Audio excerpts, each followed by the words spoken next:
Assalamualaikum warahmatullahi wabarakatuh. My name is Nisrina Putri. My story number is 166. And today I will continue my uh, other video and I will read a story and I will translate it. The title of the story is Robinson Crusoe. And now I will read the part 2, part 3, and part 4 of the story. So let's go. Part 2. Stranded on the island. I look up and thank God for saving my life. A short time before there had seemed to be no hope. It is impossible to describe the joy of someone who has just escaped death. I alone had survived, all of my companions were dead. When I saw how far away the ship was, I was amazed that I had been able to get to shore. I then began to look around me to see what kind of place I was in. My joy left me. I was wet. I had no other clothes, and I had nothing to eat or drink. Surely I would die of starvation or be eaten by wild animals. I had no gun with which to hunt for food or defend myself. For a while I ran around, trembling, crying, trembling and crying. Night came. I walked around looking for fresh water when I found some. I drank, then I climbed up a tree to sleep. When I woke, the sun was shining. The waves had moved the ship closer to the shore during the night. I realized that if we had stayed on board, we would all have survived the storms. This thought made me tears run down my face. I took off my clothes and swam to the ship. I climbed aboard and looked around. The ship's store of food was not wet. I need aboard a boat or raft to carry the goods back to the shore. There were several rich pieces of wood on the ship. I threw them into the sea, then jumped in myself and tied them all together with rope. In this way, after a lot of time and effort, I made a raft. I then loaded the raft with food, clothes, tools, guns, and bullets, all packed in wooden boxes. I got onto raft and returned to the shore, a short distance from where I had landed the night before. I saw a river. I landed the raft and a little way up the river and got all my goods on shore. I did not yet know whether I was on the mainland or on an island. I took a gun and climbed a hill. From the top of the hill, I saw that I was on an island. I saw many birds, but no animals or people. On my way back down the hill, I shot a bird. I believe it was first gun fired there since a creation of the world at the sun. Thousands of birds rose screaming into the air. That evening, I set wooden boards and boxes around me to protect me as I sleep. The next day I returned to the ship. This time I got a hammock, blankets, hatchet, a perspective glass, and sails. Back on shore, I made a tent out of one of the sails. I broke everything into the tent that could be ruined by rain or sun. Then I made a bed and slept in quietly all night. For I was very tired from the work of the day. I had the largest store, I believe, that was ever laid up for one man. However, I was not satisfied. The ship had not yet broken to pieces, and I thought I should get everything I could out of her. Every day I went to the ship and brought back more goods. I brought bread, rum, sugar, and many other things back to my tent. Finally, there was nothing more to take out the ship. I then began to take pieces of the ship itself. Iron, nails, rope. I carried away everything I could. I had I had now been on the island for 13 days and had been 11 times on board the ship. I think that if the weather had remained calm, I would have brought the whole ship away piece by piece. The last time I went to the ship, I found money. I smiled and said, "Oh, drug, what are you good for? A knife is worth more to me than all this money. I will leave you here. You are the creature whose life is not worth saving." However, second thought, I took it away. I took it away. Then clouds covered the sky and the wind began to blow. I went home to my tent, where I lay with all wealth around me, very secure. There was a bad storm that night. In the morning, the ship was gone. I now began to think about protecting myself from savages and wild animals. I want to build my house in place that were near a fresh water supply. It should be sheltered from the sun. It should be safe from attack. Finally, it should face the sea, so that I could see any ship and camp near the island. I still hope to be rescued. I found a little flat shelf on the side of a hill. There was a cliff behind it, so that nothing could attack me from behind.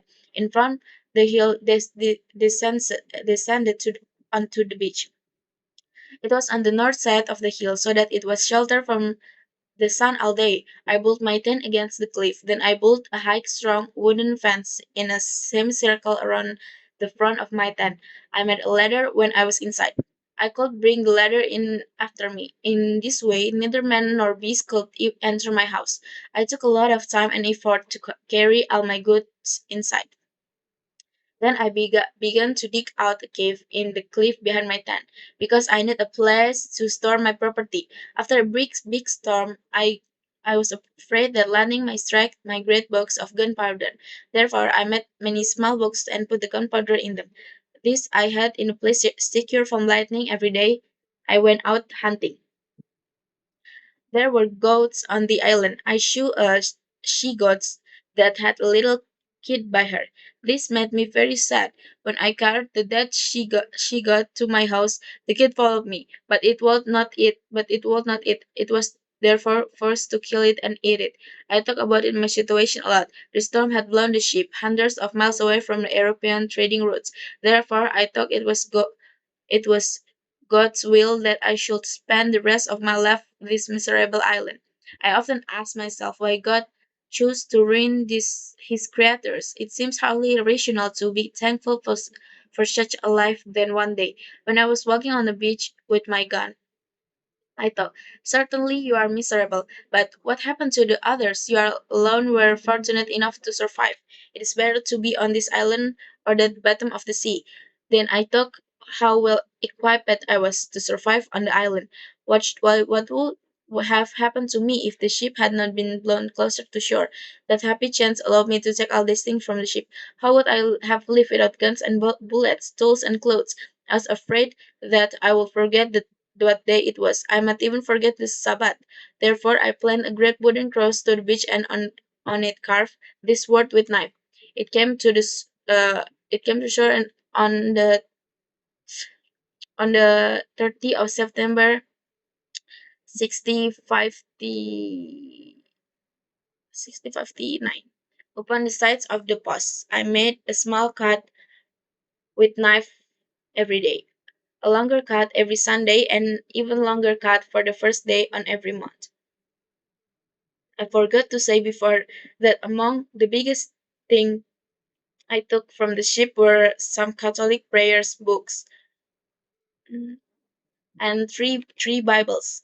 There were also two cats and dogs on board and the ship. I carried cats back with me to the island. The dog jumped into the sea and swam after me. I tried to comfort myself by listening the comforts I enjoyed beside the miseries I suffered like this. I'm stranded on the island with no hope of being safe. I have been singled out, alone and chosen to lead this miserable life, and I'm separate from mankind, without human society. I have no clothes to cover me. I have no means to defending myself against attacks by man or beast. I have no soul to speak to, but I'm alive, not drowned as were the other men on the ship. But I have also been singled out to survive, and he who save me can deliver me from this condition. But I'm not starving. There is food on the island, but the weather is hot, and I do not need clothes. But I see no wild beasts on this island. But I have been shipwrecked on the coast of Africa, when I saw the lion and the leopard. But God sent me ship near enough to the shore, and I have been able to supply myself with many things. This showed me clearly that even if the most miserable condition, there are things for which to be thankful. Robinson Crusoe Journal, September 30, uh, 1959. I. Poor miserable Robinson Crusoe was shipwrecked near the shore of this unfortunate island which I called the Island of Despair. October 9 to October 24. I spent my time getting all I could out of the ship. I often rained during this day, this being the rainy season. October 25. I rained all day and night. The bad weather broke the ship into pieces. I spent this day hiding my goods from the rain. October 29, October 29 to October 30. I found a place in which to build my house and work very hard carrying all my property to this place. October 31. I went out with my gun to find food. I shot a she goat. November 1. I set up my tent and my hammock. November 2. I set wooden boxes and board to form a fence around my tent. November 3. I went out with my gun and killed two birds, which were very good food. In the afternoon, I began to make myself a table. November 4.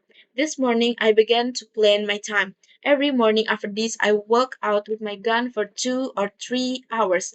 If it did not rain, I worked until about 11 o'clock. Then I ate. From 12 to 2, when it was very hot, I slept. In the evening, I worked again. November 5. This day I went out with my gun and my dog. I killed a wild cat. Her skin was soft, but I could not eat the meat. I skinned every creature that I killed and kept the skin.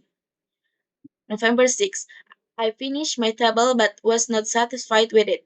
November 7. Now the weather began to pleasant. From the 7th to the 12th, I worked at making myself a chair, except for 11, which was a Sunday. I was not satisfied with the chair. No. I soon forgot which day were Sundays, having forgotten to make the longer cut to the post. November 30, 13, 13. This day it rained, which cooled the earth and refreshed me. There was terrible thunder and lightning. I decided to separate the powder into many small boxes and to store them far from each other. November 14, 15, and 16. I spent these 3 days making little boxes for my powder. On one of these days, I killed a large bird that was good to eat, but I do not know its name. November 17th. This day I began to dig in the rock behind my tent to make a cave in which to store my goods. Note: I need two things for this work: a pickaxe and a shovel. I stopped my work to make these tools. I made a pickaxe out of a piece of iron I had taken from the ship, but I had no idea how to make a shovel. November 18th. In the woods I found an iron tree, so called because it wood is very hard. With great difficulty I cut a piece of this wood, carried home, and carved into the form of the shovel. The making of these tools took me 4 days. November 23. I began work on cave again and worked for 18 days. At the end of the time the cave was large enough to hold all my goods. December 22, I killed a young goat and shot another in the leg. I led the wounded goat home and took care of it. I lived and grew tame. It ate grass around my house and would not go away. This gave me the idea of breeding the goats so that they would grow up tame and provide me with food when my gunpowder was finished. January 3 to April 14. I built a fence around my house. I cut branches from the trees and planted them deep in the ground. After a while they began to grow, so that my fence looked like a natural thing. Part 3. Lord of the Island. One day I found among my goods a little bag that had once held grain on board our ship. I decided to use it to store my powder, so I shook it out near the rock outside my house. Soon afterwards the rains came a month later. I saw some young plants growing there. I had forgotten all about the grain bag. When the plants grew I was surprised to see that some were our English barley and other rice. Up to this point, I had very little idea of religion.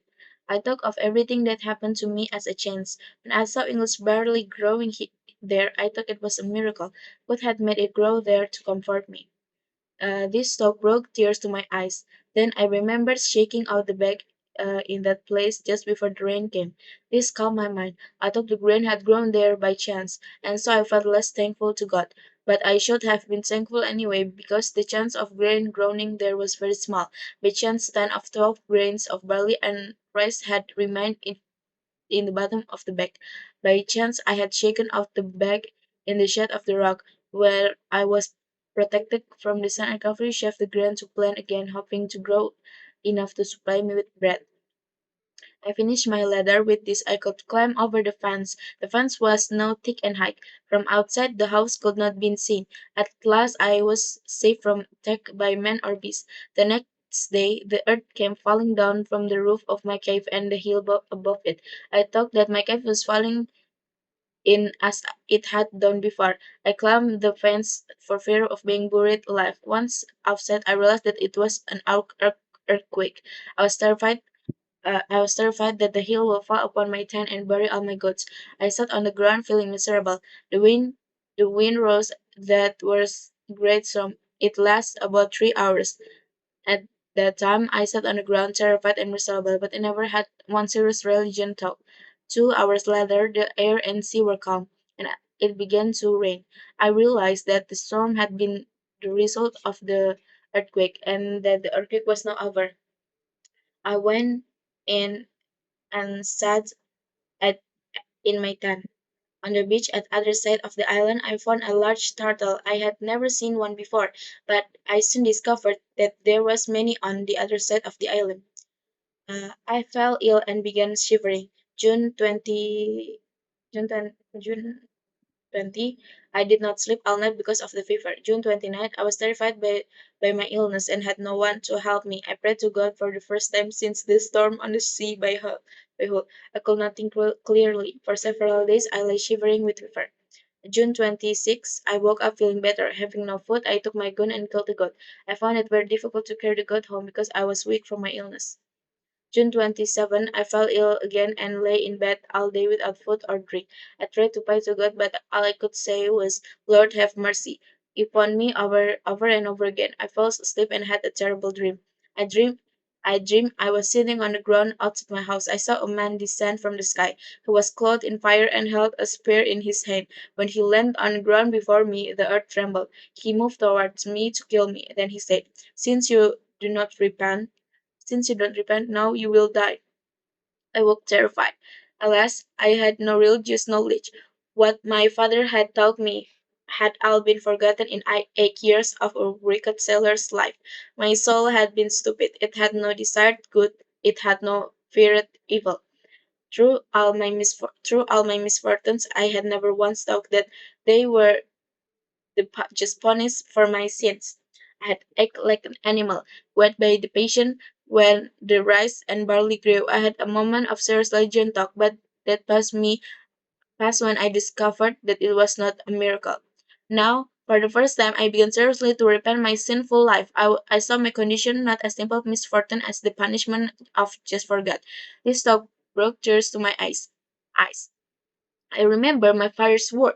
He said he had said that if I went to sea, God would not bless me and I would be sorry. Now I said to myself, my father's prophecy has really been fulfilled. God has punished me and there is no more to help me. Then I cried out, Lord, help me, for I am in a great distress. June 28th. Feeling a little stronger, I ate some turtle meat. This was the first time in my life I asked God's blessing on what I ate. Afterwards, I took my gun and walked to the shore. There I sat down feeling weak once more and looked out to the sea. What I asked myself, is this earth and sea of which I have seen so much? What am I? What are men and beasts? Where are we come surface? Surely the answer was clear. God made this out suddenly disturbed by these talks. I went to my chest to look for some tobacco. There are also often Bibles I had taken from the ship. I took one of the Bibles and began to read. The first word I saw were this: call on me in day of trouble, and I will deliver you, and you will praise me. The words were very relevant to my situation, and I often talk about them afterwards. Julie 3, I talk often about the words in Bible. Will deliver you. But it seems impossible that I should escape from the island. Then suddenly I said to myself, but I have been delivered from my illness. God have been delivered me, but I had not praised him instead of thanking him for saving my life. I had talked only of escaping from the island. Gulliver, I began to read the Bible seriously. I decided to read a little every morning and every night. Now I understood the words call on me and I will deliver you in a different way. Before I had asked to be delivered from my island person, now I asked to be delivered from the guilt of my sinful past. Deliverance from sin is a far greater blessing than deliverance from misery. My mind was now calm and comforted. I have been on this unhappy island for more than 10 months. I believed that no human being had been ever here before. I was lord of the whole island, if I like. I could call myself king of emperor, and I had enough wood to build 20 ships, enough for any army. However, if I could not use it, it was no value to me. I had enough to eat, so the rest was useless. I would give gladly given all my money for the a little ink, because it would have been useful. My life was so much easier than before. I talked much more about the blessing of my present life and much less about its misfortunes. My ink had been gone for some time. My clothes were all worn out. I made new clothes for myself from the skin of the goats I killed. Then this was very slow and difficult work, since I had no needle. The weather was so hot that I could have gone naked. However, I did not want to go naked, even though there was no one to see me. I could not go naked because the sun was so strong that it will burn my skin. I therefore made myself clothes, a hat, and even an umbrella. My life continued in this way so many years. It was an orderly life filled with work and the praise of God. I was not unhappy. I was king of my island. My subjects were the goats, the dogs, and the cats, and some parrots I had tamed. There were no rebels among my subjects. One day around noon something happened that changed my life on the island. I found the print of a man's naked foot on the beach. I stood and looked at the footprint. In amazement, I looked around me and but saw nothing. I went to higher ground and looked again, but it was the same. I saw no one and no other footprint except that one. I was terrified and went home to hide myself. At first, I thought it must have been the footprint of the devil, but how could a human being come to this place? I then began to think the brain was left by savages from the mainland. They must have encountered left again. I was very thankful that they had not seen my boat. How strange is the life of man. Today we desire what tomorrow we fear. For years I had desired human society. Now I was terrified at the thought that another human being had set his foot upon the island. I talk again of the words in the Bible: call upon me in the day of trouble, and I will deliver you, and you will praise me. I prayed to God to deliver me from danger. Afterwards, I opened my Bible and read again. Wait on the Lord, and be of good cheer, and He shall strengthen your heart. Although this word comforted me, I was still afraid. Fear of danger is 10,000 times more terrifying than danger itself. I no longer trusted in God as I had before. If I had kept my trust in God, I would have been more cheerful in this new distress. Part 4. Footprints in the Sand.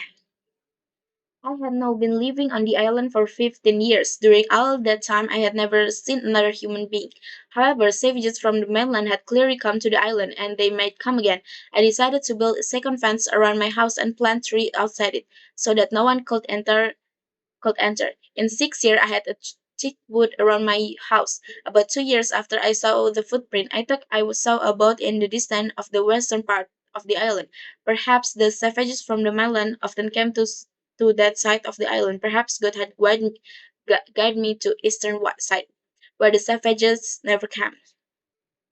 When I came down to the hill to the shore, I was amazed and horrified to see human skulls, hands, and feet lying on the sand. There was a pit in the earth where a fire had been made.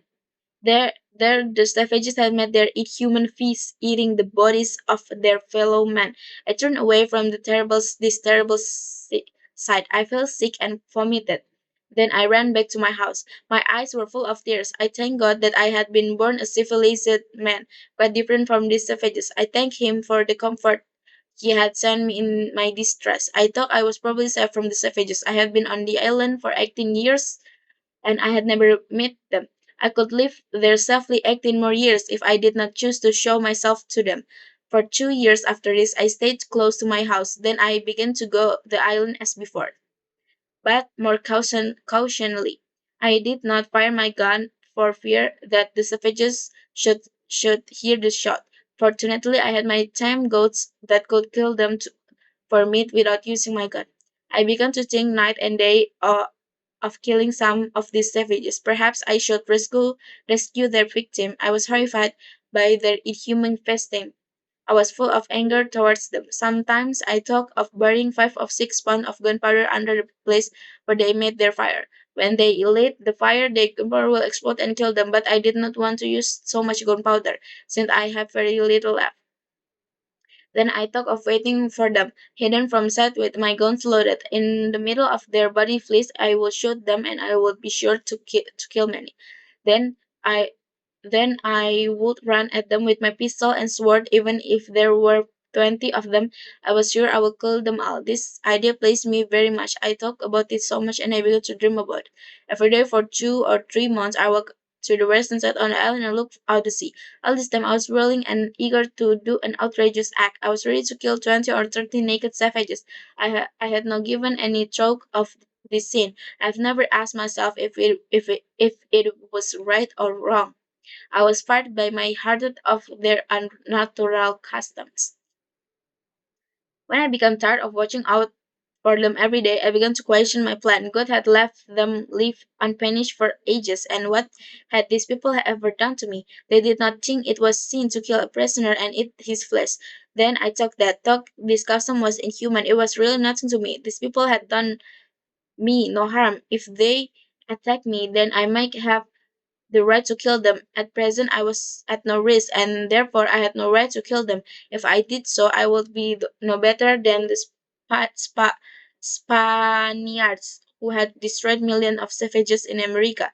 The savages had done the Spaniards no harm, and the Christian nations of Europe said that the Spaniards had been cruel and unnatural to kill those people. This talk made me abandon my bloody plan. Besides, I thought that attacking them would put me at a greater risk. If I did not kill them, the survivor would go home and return with the other to kill me. Therefore, I decided it was neither just nor wise to attack the savages. I gave thanks to God that I had been saved from committing a great sin. From a year afterwards, I never went to the western shore except once to get my boat and hide it on the eastern side to the island. I had now been living on the island for 23 years and I had found some pleasant ways to pass the time. I took my part to speak. I took him to say, "Poor Robinson Crusoe. He lived with me he lived with me for 26 years. Perhaps he is still living on the island calling out poor Robinson Crusoe. I might have lived this way until I died contented in old age, but God had other plans for me. How often in our life the thing we fear most become the means of our deliverance. I could give many examples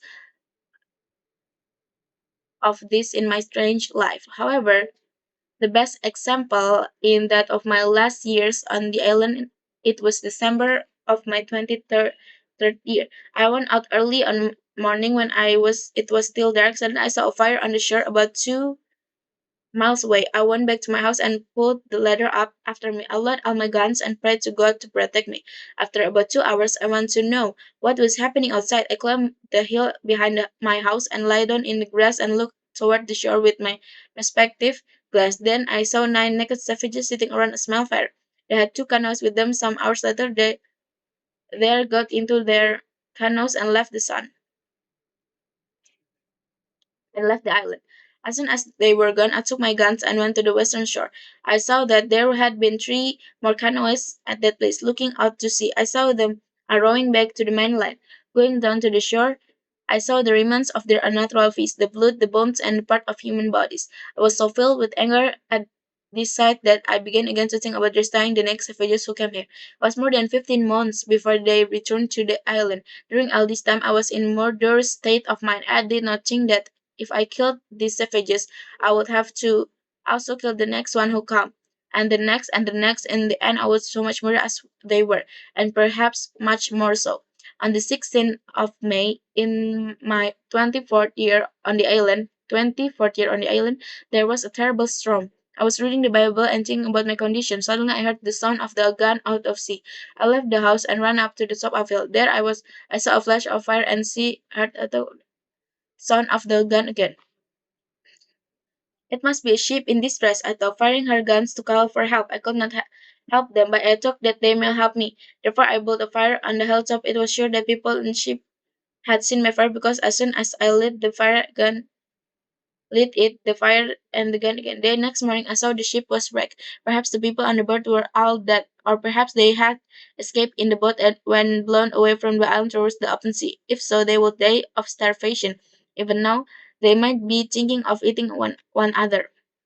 I was thankful that God had chosen to save me alone out of all those who had been drowned in the sea. But I was also sad, so that I cried out, "Oh, if one person had been saved of that ship and had escaped to this island, I would have had a companion, someone to talk to. In all my time on the island, I never had strong a desire for a human society. I was in great distress. Oh, if I just one had been saved! I cried over and over again, over. I cried over and over again, but it was not to be. A few days later, I saw the body of drowned boy come on shore, which made me very sad. I took about one night out when I found no living soul, but I brought back more goods, about 1,100 pieces of egg, and some gold. I stored these goods in my cave on the island.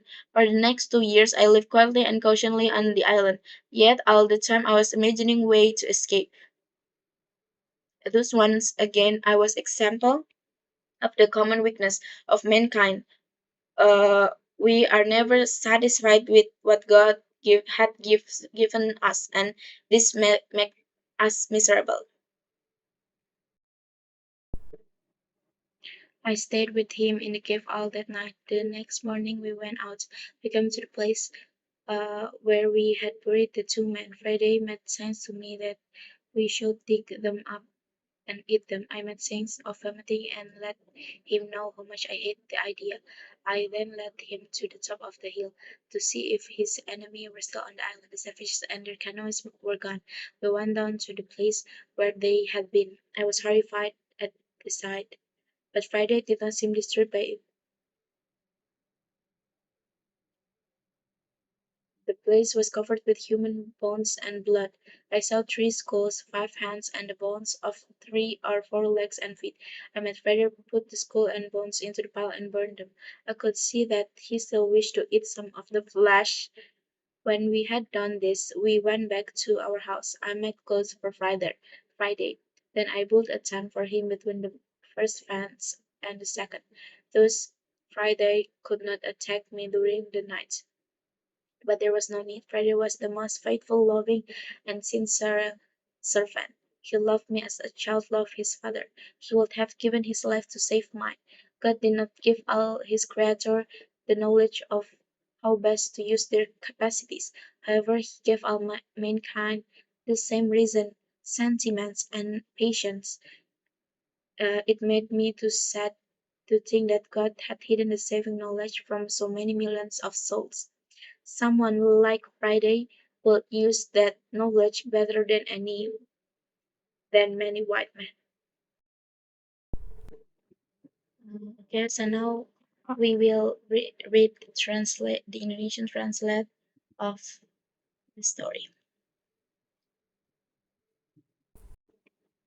Terdampar di pula bagian kedua. Mendongak dan berterima kasih kepada Tuhan karena telah menyelamatkan hidup saya. Beberapa saat sebelumnya sepertinya tidak ada harapan. Tidak mungkin saya menggambarkan kegembiraan seseorang yang baru saja lolos dari kematian. Saya sendiri yang selamat, semua teman saya sudah mati. Ketika saya melihat betapa jauhnya kapal itu, saya heran bahwa saya tidak bisa sampai ke pantai. Saya kemudian mulai melihat sekeliling saya, untuk melihat tempat seperti apa saya berada. Kegembiraan saya meninggalkan saya. Saya basah kuyup, saya tidak punya pakaian lain, dan saya tidak punya apa-apa untuk dimakan atau diminum. Tentunya saya akan mati kelaparan atau dimakan binatang buas. Saya tidak punya senjata untuk berburu makanan atau membela diri untuk beberapa saat saya berlari, gemetar, dan kelaparan. Malam tiba. Aku berjalan berkeliling mencari air tawar. Ketika aku menemukan beberapa, aku minum. Aku lalu memanjat pohon untuk tidur. Saat aku bangun, matahari mulai bersinar. Ombak telah memindahkan kapal lebih dekat ke pantai pada malam hari. Aku menyadari bahwa jika kami tetap berada di kapal, kami semua akan selamat dari badai. Pikiran ini membuat air mataku mengalir di wajahku. Aku melepas pakaianku dan berenang ke kapal. Aku naik ke atas kapal dan melihat ke sekeliling. Gudang makanan kapal satu tidak basah. Aku membutuhkan perahu atau rakit untuk membawa barang kembali ke pantai. Ada beberapa potongan kayu besar di kapal. Aku melemparkan mereka ke laut, lalu mencoba melompat ke potongan kayu besar di kapal. Melompat ke dalam diri saya, ke ke lalu melompat dan mengikat mereka semua dengan tali. Dengan cara ini, setelah waktu dan tenaga saya membuat rakit, senjata, dan peluru semuanya dikemas, aku kemudian mengisi rakit dengan makanan, pakaian, peralatan, kotak kayu. Aku naik rakit dan kembali ke pantai. Tidak jauh dari tempat aku eee, terdampar pada malam sebelumnya, aku melihat ada sebuah sungai. Aku mendaratkan rakit sedikit ke atas sungai dan membawa semua barang ke pantai. Aku belum tahu Aku belum tahu apakah aku berada di daratan atau di sebuah pulau. Aku mengambil pistol dan mendaki bukit. Di atas bukit aku melihat bahwa aku ada di sebuah pulau. Aku melihat banyak burung, tetapi tidak ada binatang eee, ataupun orang-orang. Keesokan harinya aku kembali ke pantai. Kali ini aku mendapat tempat tidur gantung, selimut, kapak, kaca perspektif, dan layar. Kembali ke pantai, aku membuat tenda dari salah satu layar. Aku membawa dari salah satu saya membawa segala sesuatu ke dalam tenda yang bisa rusak oleh hujan atau matahari. Kemudian saya membereskan tempat tidur dan tidur di dalamnya dengan tenang sepanjang malam. Karena saya sangat lelah setelah pekerjaan hari itu. Aku memiliki tempat terbesar. Aku yakin yang pernah disiapkan untuk satu orang. Tapi aku tidak puas. Kapal itu belum hancur berkeping-keping dan kupikir aku harus mendapatkan semua yang aku bisa darinya. Eee, Setiap hari aku pergi ke kapal dan bawa pulang lebih banyak barang. Aku membawa roti, rum, gula, dan banyak banyak barang lainnya kembali ke tendaku. Akhirnya tidak ada lagi yang bisa dikeluarkan dari kapal. Kemudian mulai mengambil bagian dari kapal itu sendiri, besi, paku, tali, dan membawa semuanya yang aku bisa. Sekarang aku telah berada di pulau itu selama 13 hari dan telah terbebas dan te dan telah 11 kali naik kapal. Aku pikir jika cuaca tetap tenang, aku akan membawa seluruh kapal pergi sepotong demi sepotong. Terakhir kali aku pergi ke kapal, aku menemukan uang. Aku tersenyum dan berkata, "Oh, uang, untuk apa kamu?" Eee, Satu pisau bernilai lebih dibandingkan eee, uang yang banyak. Kepadaku daripada semua ini, aku akan meninggalkanmu di sini. Kamu adalah sesuatu yang eee, hidupnya tidak layak untuk diselamatkan. Namun setelah berpikir-pikir, aku pun mengambilnya. Kemudian awan menutupi langit dan angin mulai bertiup. Aku pulang ke tenda, di mana aku berbaring dengan semua kekayaanku di sekitarku. Sangat aman, ada badai yang buruk malam itu. Di pagi hari, kapal kapal menghilang. Sekarang aku mulai berpikir untuk melindungiku dari orang savages, orang liar, dan binatang buas. Aku ingin membangun rumahku di tempat yang dekat dengan sumber air bersih. Itu harus terlindung dari sinar matahari, itu harus aman dari serangan. Akhirnya aku harus menghadap ke laut sehingga aku bisa melihat kapal apapun yang mendekati pulau itu. Aku masih berharap untuk diselamatkan. Aku menemukan rakit datar kecil di sisi bukit. Ada tebing di belakangnya, jadi tidak ada yang bisa menyerangku di belakang. Di depan bukit menurun dua ke pantai, terletakkan di sisi utara bukit sehingga terlindung dari sinar matahari sepanjang hari. Aku membangun tenda di tepi, kemudian aku membangun yang tinggi, kuat agar payu berbentuk setengah lingkaran mengelilingi bagian depan tendaku. Aku membuat tangga ketika aku berada di dalam. Ketika aku berada di dalam, ketika aku berada di dalam, membawa tanggaku setelahku. Dengan cara ini, baik manusia maupun binatang tidak bisa masuk ke rumah saya. Butuh banyak waktu dan tenaga untuk membawa semua barangku ke dalam. Kemudian aku mulai menggali gua di tebing di belakang tendaku karena aku membutuhkan tempat untuk menyimpan benda-bendaku. Setelah badai besar, aku takut petir akan menyambar 2 kotak besar bubuk gunpowder, bubuk mesiu, bubuk mesiuku. Oleh karena itu, aku membuat banyak kotak kecil dan memasukkan bubuk mesiuku ke dalamnya. Ya, aku aku menyembunyikan ini di tempat yang aman dari petir. Setiap hari aku pergi berburu, ada kambing di pulau itu. Aku menangkap seekor kambing betina yang memiliki anak kecil di sampingnya. Eh, ini membuatku sangat sedih ketika aku membawa kambing betina itu mati ke rumahku. Anak itu mengikutiku, tetapi tidak mau makan. Karena itu, aku terpaksa membunuhnya dan memakannya. Aku banyak memikirkan situasiku. Badai telah menghempaskan kapal ratusan mil jauhnya dari rute perdagangan Eropa. Oleh karena itu aku berpikir, adalah kehendak Tuhan bahwa aku harus menghabiskan sisa hidupku di pulau yang menyedihkan ini. Aku sering bertanya kepada diri sendiri mengapa Tuhan memilih untuk menghancurkan ciptaannya, tapi tidak masuk akal untuk bersyukur atas kehidupan seperti itu. Lalu suatu hari ketika aku sedang berjalan di pantai dengan senjataku, aku berpikir, tentu saja kamu sengsara, tapi apa yang terjadi pada yang lain? Kamu sendiri cukup beruntung untuk bertahan hidup. Apakah lebih baik berada di pulau ini atau di dasar laut? Kemudian aku berpikir betapa aku sangat siap untuk bertahan hidup di pulau itu. Apa yang terjadi jika pada saat pada saat aku terdampar, kapal ini tidak ada dekat pantai. Kesempatan bahagia itu memungkinkanku untuk mengambil semua barang ini dari kapal. Bagaimana aku bisa hidup tanpa senjata atau peluru, peralatan, dan makanan dan pakaian? Aku takut aku akan lupa hari apa itu. Aku bahkan mungkin melupakan hari Sabat. Oleh karena itu, aku menanam salib kayu besar di pantai dan di atasnya aku mengukir 2 kata-kata ini dengan pisauku. Aku datang ke pantai ini pada tanggal 30 September 1659. Pada sisi tiang aku membuat sayatan kecil dengan pisau saya setiap hari. Potongan yang sedikit lebih panjang pada setiap hari Minggu dan potongan yang lebih panjang lagi pada hari pertama setiap bulan. Aku lupa mengatakan sebelumnya bahwa di antara barang-barang yang aku ambil di kapal ada beberapa buku doa kotak dan 3 kitab. Ada juga 2 kucing dan 2 ekor ada juga 2 kucing dan seekor anjing di atas kapal. Aku membawa kucing-kucing itu dan kembali ke pulau. Anjing itu melompat ke laut dan berenang mengejarku. Aku mencoba menghibur diri sendiri dengan membuat daftar kenyamanan yang aku nikmati di samping kesengsaraan yang aku derita seperti ini.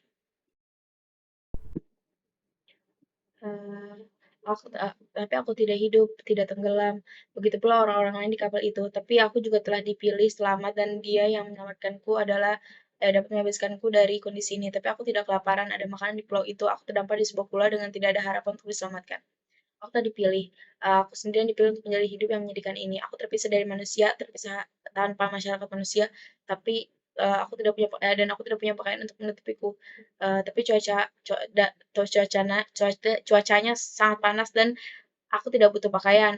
Tapi aku tidak melihat binatang buas di pulau ini. Bagaimana jika aku tidak pernah punya sarana untuk mempertahankan diri dari serangan manusia atau binatang?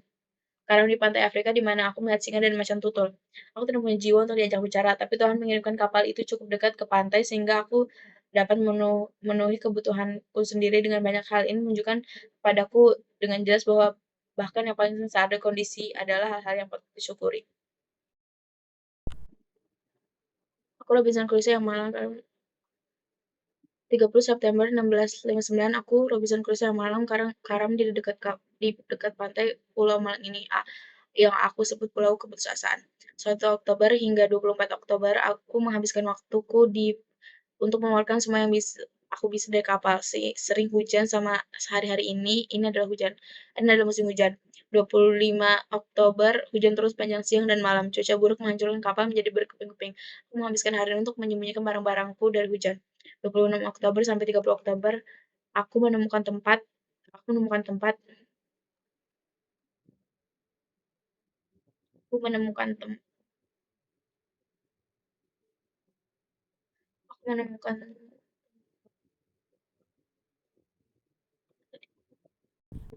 aku menemukan tempat untuk membangun rumah dan bekerja sangat keras membawa semua harta bendaku ke tempat ini. 31 Oktober aku keluar membawa senjata untuk mencari makanan. Aku menembak kambing betina. 1 November aku mendirikan tenda dan tempat tidur gantung. 2 November aku mengatur kotak kayu dan papan untuk membentuk pagar di sekitar tendaku. 3 November aku keluar dengan senjata dan membunuh 2 burung yang merupakan makanan yang sangat enak.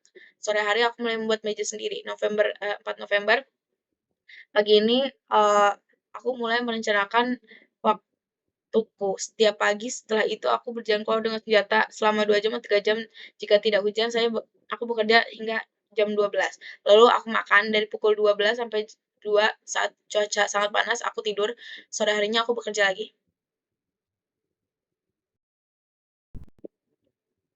Bagian ketiga, eh,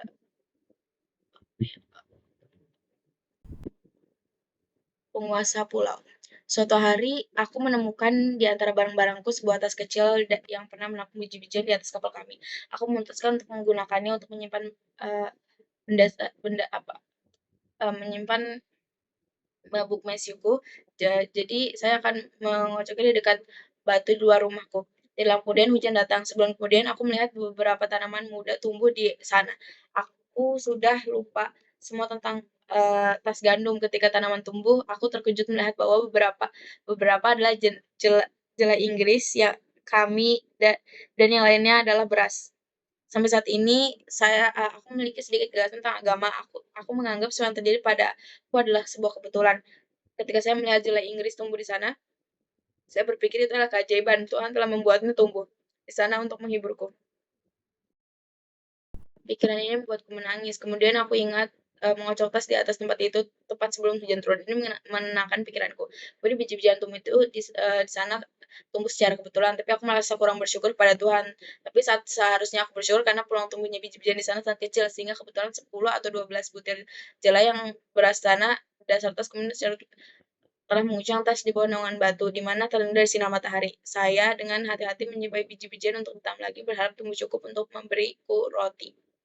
16 April aku menyelesaikan tanggaku. Dengan ini aku bisa memanjat pagar. Pagar itu sekarang tebal dan tinggi. Dari luar rumah itu tidak terlihat. Akhirnya saya menjadi serangan manusia atau binatang. Keesokan harinya uh, bumi tanah jatuh dari atap gua dan bukit di atasnya. Aku berpikir bahwa gua akan jatuh seperti yang terjadi sebelumnya. Aku memanjat pagar karena takut terkubur hidup-hidup. Begitu berada di luar, aku menyadari bahwa itu adalah gempa bumi. Aku takut bukit itu akan menimpa tendaku dan mengubur semua barangku. Aku duduk di tanah, merasa sengsara, angin bertiup kencang dan terjadi badai besar. Itu berlangsung sekitar 3 jam. Saat itu aku duduk di tanah, ketakutan dan sengsara. Tapi aku tidak pernah memiliki satu pemikiran religius yang serius. Dan jam kemudian udara laut tenang dan hujan mulai turun. Aku menyadari bahwa badai itu adalah hasil dari mendung. 24 Juni aku jatuh sakit dan terbaring di tempat tidur sepanjang hari tanpa makanan atau minuman. Aku mencoba berdoa kepada Tuhan, tapi yang bisa aku katakan hanyalah Tuhan, kasihanlah saya berulang kali. Aku tertidur dan mengalami mimpi buruk. Aku bermimpi aku sedang duduk di tanah di luar rumahku. Aku melihat seorang pria turun dari langit. Dia berpakaian api dan memegang tombak di kedua tangannya. Ketika dia mendarat di tanah di depanku, bumi bergetar. Dia bergerak ke arahku untuk membunuhku. Kemudian dia berkata, "Karena kamu tidak bertobat, sekarang kamu akan mati." Aku terbangun ketakutan.